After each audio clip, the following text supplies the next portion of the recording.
When New York City Mayor Eric Adams said 100,000 migrants would destroy his city, most New Yorkers heard it as a battle cry.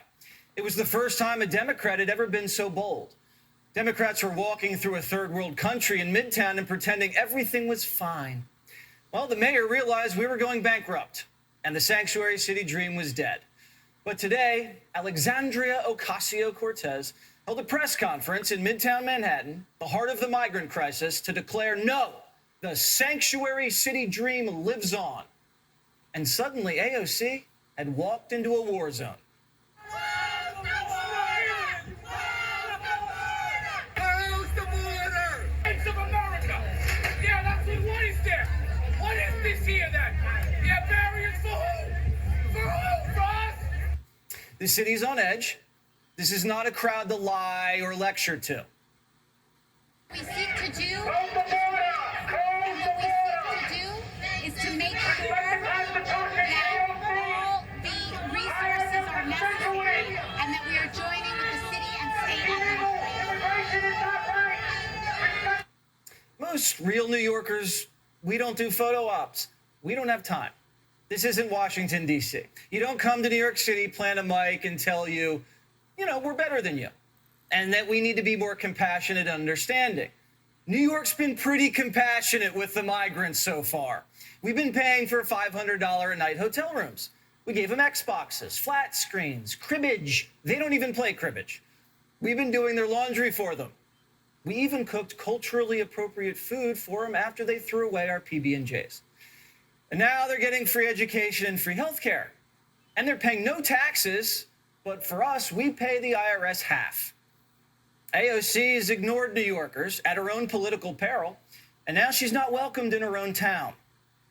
What did you think that AOC, when she came out, and other members of Congress, they had this press conference, what do you think about them?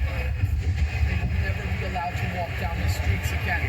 They have destroyed our city, and New York, especially Queens, is woken up. This is up to us. This is up to each and every one of us to stand up. Nobody's coming here for us. Right. We're here for ourselves. If we don't get up and fight for our city, nobody's coming for us. They're coming to destroy it.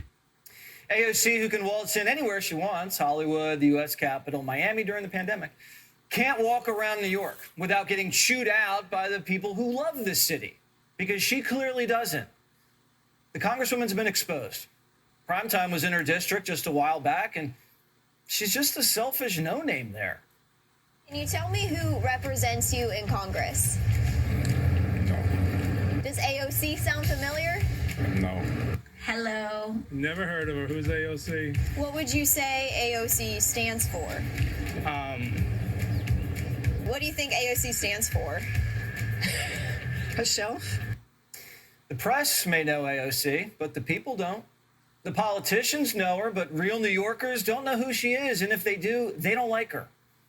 This is a microcosm of the Democratic Party's detachment from the streets.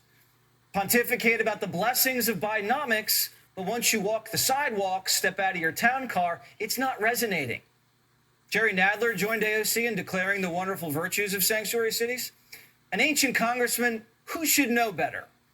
Jerry spent his whole life in politics, and somehow he hasn't earned an ounce of New Yorkers' respect. And are propelling us into the future. I'm immensely proud of the countless New Yorkers who have stepped up to welcome the asylum seekers who have come here. City workers and volunteers staffing the... This country's just hungry for politicians who just speak for us, who listen to us, and then deliver. Sure, Mayor Eric Adams made a big speech, but was that to save New York or to save his own hide? Looks like to me he's just begging for a bailout. I respect Eric Adams because of his law enforcement background, but he's also better than Bill de Blasio. But enough with the stunts. You slept on a cot, okay, but Biden made New York into a border state, and you won't even say his name. Eric Adams never once has called on Joe Biden to close the border. Never once. You want the solution, Eric Adams? Call publicly, get up there on live cameras, stand there with Kathy Hochul, even in the Zoom, and call on Joe Biden to close the border. Because I'm going to tell you, if you don't stop giving away the freebies, they're all coming. Jose is calling Juan, saying, come on across. We're in $500 a night hotels. We're getting $1,000 scooters. We're getting EBT cards. We're getting clothes. Come. These are the tremors of a new Tea Party. This is exactly the kind of turbulence we saw before the town hall movement. In 2008, politicians bailed out Wall Street and let Main Street crumble. They let your friends, families lose their jobs, while they handed out golden parachutes to the billionaires who put us in the mess to begin with.